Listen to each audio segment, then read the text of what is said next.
Hi friends, ఈరోజు నేను చేయబోయే రెసిపీ అటుకులతో సింపుల్గా ఉపవాసం ఉన్నప్పుడు ఎలా చేసుకోవాలనో స్నాక్ లాగా చూపిస్తాను చూడండి. అటుకులను ఇలా నీళ్ళల్లో వేసి ఒక మారు కడిగేసి వంపేయాలి. మనకి ఎన్ని కావాలంటే అన్ని తీసుకొని ఒక మారు ఇలా కడిగేసి ఈ నీళ్ళని వంపేయాలి.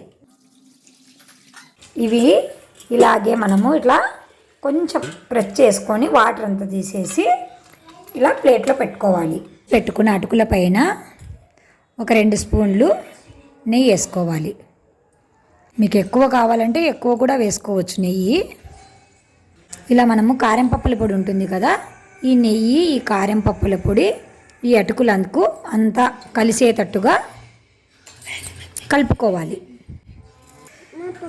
ఇలా నెయ్యి పప్పుల పొడి అంతా అటుకులకు పట్టేటట్టుగా కలుపుకొని మన దగ్గర పల్లీలు వేయించినవి ఉంటే కొన్ని పల్లీలు పుట్నాల పప్పు కూడా పెట్టుకోవచ్చు. కావాలి అంటే ఇలా వీటిని కలుపుకోవచ్చు లేదా అలాగే నంచుకోవచ్చు, అది మన ఇష్టము.